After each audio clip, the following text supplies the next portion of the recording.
ప్రతిరోజు లక్షల మంది కోట్ల మంది చూస్తున్న social media Facebook, WhatsApp, Instagram ద్వారా మీ వ్యాపారం ప్రమోట్ చేయబడును. ఈ రోజుల్లో వ్యాపారం చేస్తున్న ప్రతి ఒక్కళ్ళు డిజిటల్ మార్కెటింగ్ చేసుకోలేకపోతే వ్యాపారంలో చాలా వెనకబడతారు. డిజిటల్ మార్కెటింగ్ సర్వీసెస్ కొరకు ఈ నెంబర్కి కాల్ చేయండి. LBR digital marketing services. మీరు చూస్తున్నారు మిస్టర్ బిగ్ బాబు యూట్యూబ్ ఛానల్. ఖచ్చితంగా వీడియోని లైక్ చేయండి. మీరు ఈ వీడియోని లైక్ చేస్తే ఈ బంగారం లాంటి వీడియో యూట్యూబ్లో ఎక్కువ మందికి రీచ్ అయింది, యూట్యూబ్లో ఎక్కువ మందికి చూపించబడుతుంది అనమాట. సో గుర్తుపెట్టుకోండి, ప్రతి ఒక్కళ్ళు కూడా వీడియోకి ఒక చిన్న లైక్ ఇవ్వండి. అలాగే వీడియోని పూర్తిగా చూడండి. వీడియోని మీరు పూర్తిగా చూస్తేనే మీకు నిజాలు అనేవి తెలుస్తాయి. అసలు అక్కడ ఏం జరిగింది, A to Z జరిగినట్టు మీకు అక్కడ తెలుస్తుంది. కాబట్టి వీడియోని పూర్తిగా చూడండి. ఖచ్చితంగా వీడియోని పూర్తిగా చూసిన తర్వాత మీరు కామెంట్ అయితే పెట్టండి.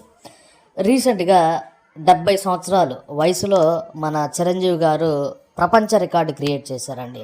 సుమారు 70 సంవత్సరాలు దాటి 71 సంవత్సరాలు మన చిరంజీవి గారికి వచ్చినాయి.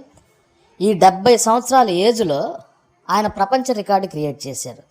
అసలు ఏంటి ఆ ప్రపంచ రికార్డు అంటే, సుమారు 50 సంవత్సరాలుగా సినిమా ఇండస్ట్రీలో ఆయన ఉన్నారండి. 50 సంవత్సరాల్లో 156 మూవీస్లో చిరంజీవి గారు నటించారు. 537 సాంగ్స్లో ఆయన డ్యాన్స్ వేశారు. 24,000 స్టెప్పులు వేశారంట. ఇక అర్థం చేసుకోండి, 24,000 డ్యాన్స్ స్టెప్పులు ప్రపంచంలో వేసిన వ్యక్తి ఫస్ట్ పర్సన్ చిరంజీవి గారు. రెండోది, 70 సంవత్సరాల వయసు వచ్చినా కానీ సినిమాలు చేస్తున్నారు. కుర్ర హీరోలు కూడా అన్ని రికార్డులు క్రియేట్ చేయలేదండి. 70 సంవత్సరాల వయసులో చిరంజీవి గారు 300 కోట్ల కలెక్ట్ చేసిందండి. ఆయన నటించిన సినిమా మన శివశంకర వరప్రసాద్ 300 కోట్లు కలెక్ట్ చేసింది. ఇది ఆల్ టైమ్ రికార్డ్. చూడండి, మన ప్రపంచం మొత్తంలో 72 సంవత్సరాలు 71 వయసులో డ్యాన్స్ కుర్ర హీరోలతో సరిసమానంగా చేస్తున్న వ్యక్తి మన చిరంజీవి గారండి.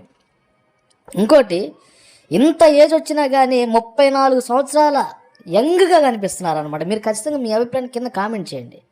ఇలా చెప్పుకుంటూ పోతే చిరంజీవి గారు క్రియేట్ చేసిన రికార్డ్స్ ఒక్కొక్కటి ప్రపంచ రికార్డు బయటపడుతుందండి. దీని గురించి మీ అభిప్రాయం కింద కామెంట్ అయితే పెట్టండి.